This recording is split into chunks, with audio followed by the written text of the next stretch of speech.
You step into a sweltering apartment in Sacramento, summer of 2000.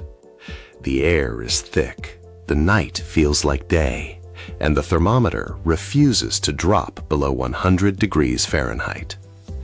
You and your neighbors lie on mattresses, fanning yourselves, listening for the hum of the refrigerator, until the hum stops. The lights cut out without warning. Rolling blackouts sweep through the neighborhood. Outside, electricity traders sit in glass towers halfway across the country, and on recorded phone lines, they laugh about the chaos. That laughter was not background noise. It was the point. This is the story of Enron. Not just a company that lied about numbers, but a culture that was engineered to turn suffering into profit.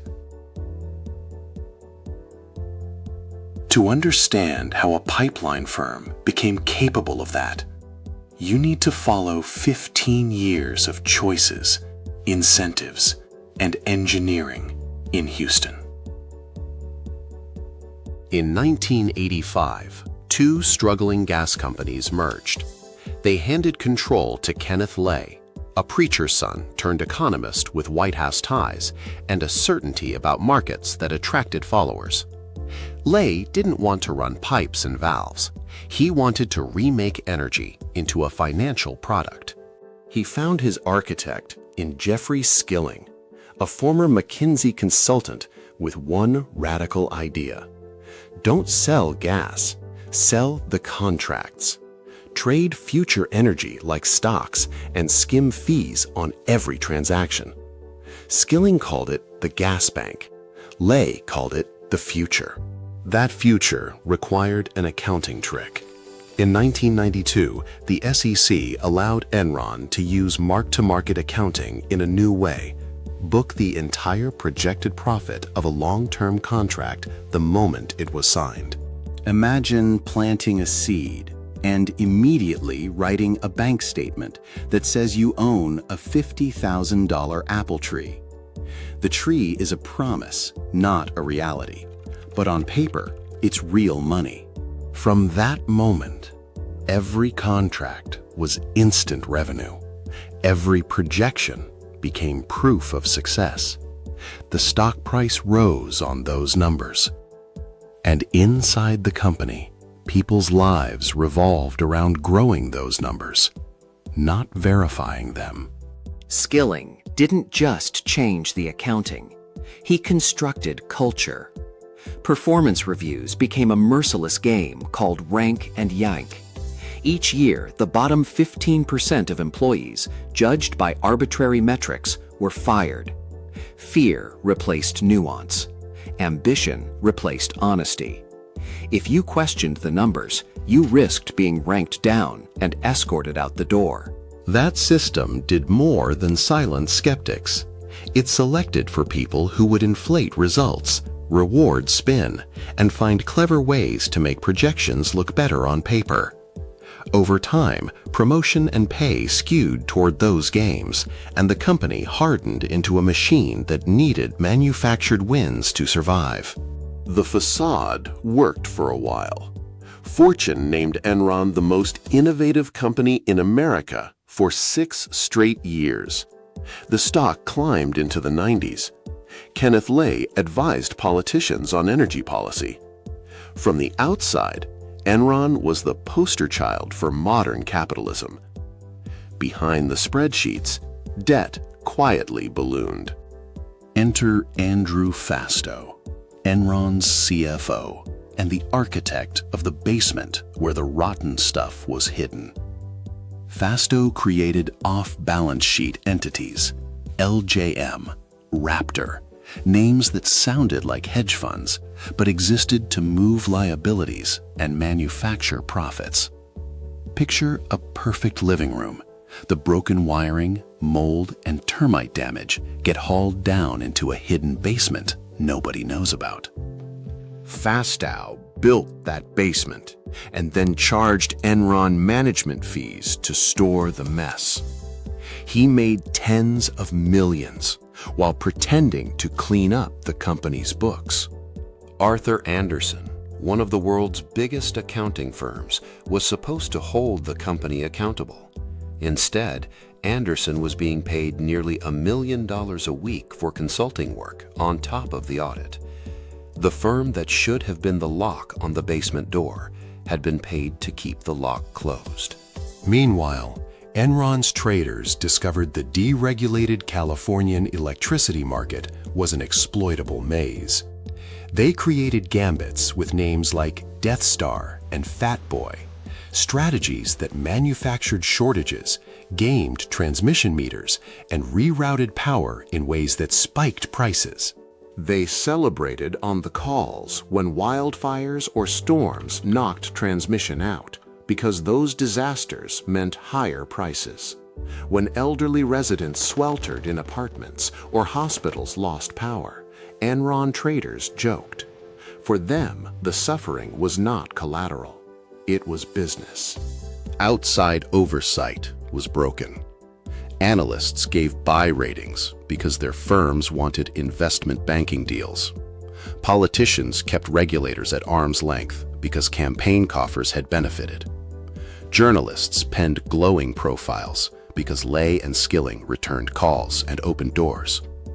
The people who could have exposed the rot often had good reasons to look away.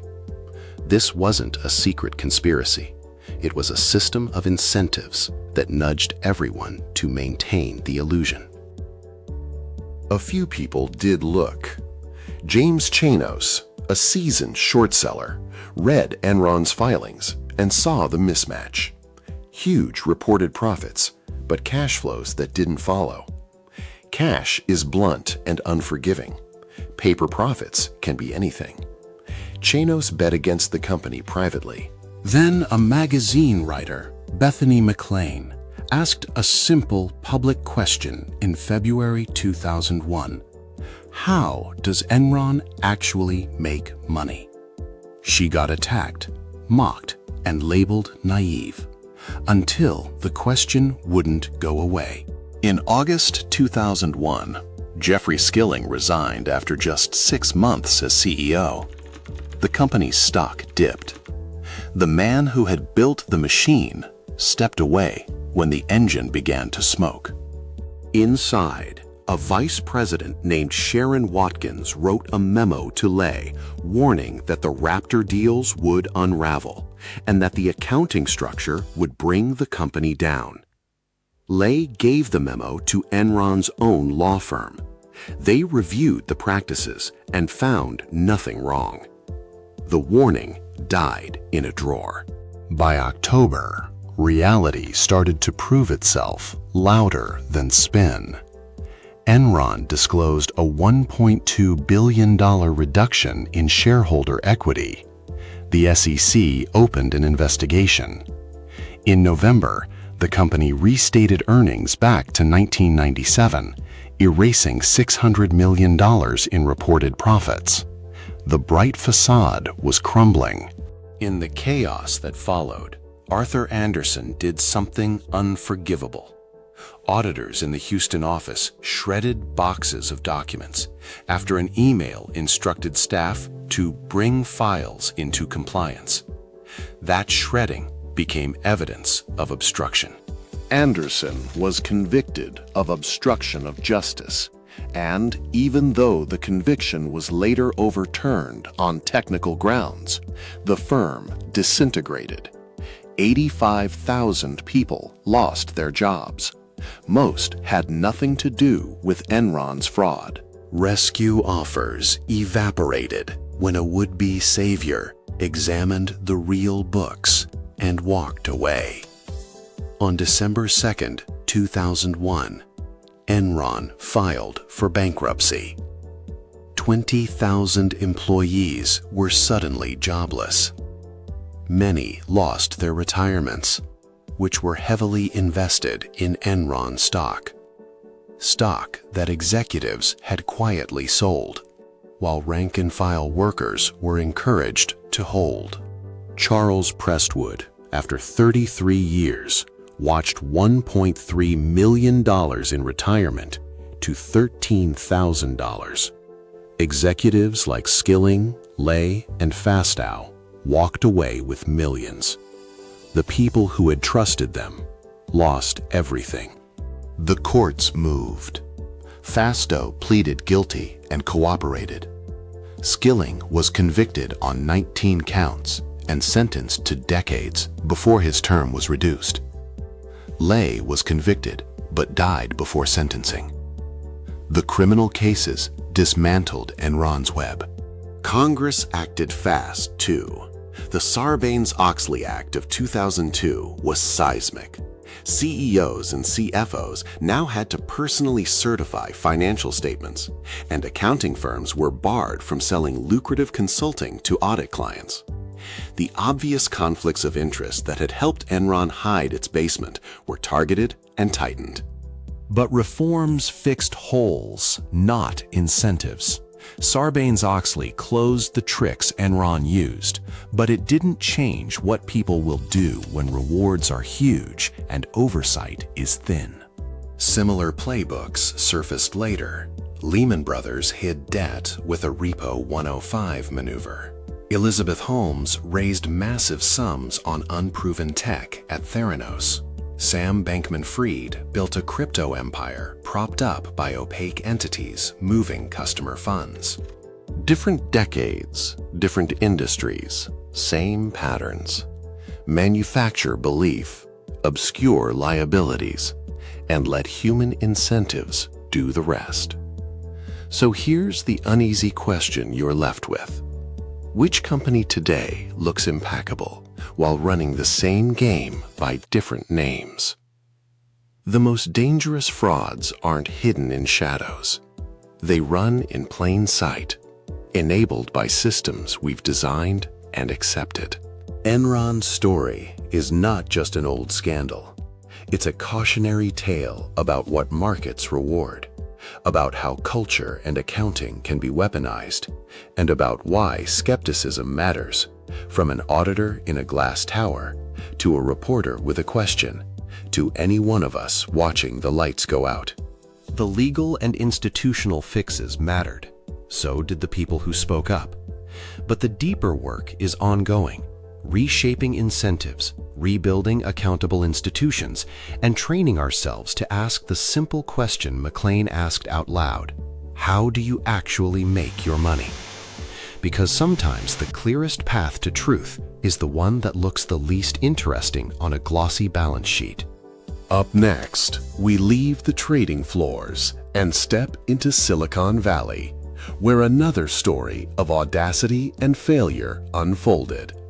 A charismatic founder who convinced the world she had reinvented medicine, raised nearly $1 billion, and put real patients at risk. Elizabeth Holmes and Theranos are next. A different scene, same echo.